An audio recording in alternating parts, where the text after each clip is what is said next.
Hi കൂട്ടുകാരെ, നാനൂസ് വ്ലോഗിലേക്ക് സ്വാഗതം. ഇന്ന് നമുക്ക് അടിപൊളി ഒരു വഴുതനങ്ങ മെഴുക്കുവരട്ടി ഉണ്ടാക്കാം. അതിന് ഞാനിവിടെ 1/4 കിലോ വഴുതനങ്ങ കഴുകി വൃത്തിയാക്കി വെച്ചിരിക്കുകയാണ്. അതിനാവശ്യമായൊരു സാധനം 5 ചെറിയ ഉള്ളി, കുറച്ച് കറിവേപ്പില, 3 പച്ചമുളക്, ചെറിയ പച്ചമുളകാണ്.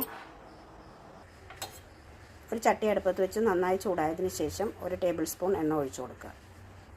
എണ്ണ നന്നായി ചൂടായതിന് ശേഷം 1 ടേബിൾ സ്പൂൺ കടുക് ഇട്ട് കൊടുക്കുക. കടുക് പൊട്ടിയതിന് ശേഷം ചതച്ച് വെച്ചിരിക്കുന്ന ഉള്ളിയും പച്ചമുളകും കറിവേപ്പില ഇട്ട് കൊടുക്കുക. ഉള്ളി വാടിയതിന് ശേഷം അരിഞ്ഞ് വെച്ചിരിക്കുന്ന വഴുതനങ്ങ ഇട്ട് കൊടുക്കുക. നന്നായി ഇളക്കി കൊടുക്കുക. ഇതിലേക്ക് നമുക്ക് ആവശ്യത്തിന് ഉപ്പിട്ട് കൊടുക്കുക. നന്നായി ഇളക്കിയതിന് ശേഷം 5 മിനിറ്റ് അടച്ച് വെച്ച് വേവിക്കുക. ഒരു തുള്ളി വെള്ളം പോലും ഒഴിക്കേണ്ട ആവശ്യമില്ല. ഇടയ്ക്ക് ഒന്ന് ഇളക്കി കൊടുക്കുക. ഇപ്പോൾ നമ്മുടെ മെഴുക്കുവരട്ടി ശരിയായിരിക്കുകയാണ്. വീഡിയോ ഇഷ്ടമായാൽ ലൈക്ക് ചെയ്യുക, ഷെയർ ചെയ്യുക, സബ്സ്ക്രൈബ് ചെയ്യുക.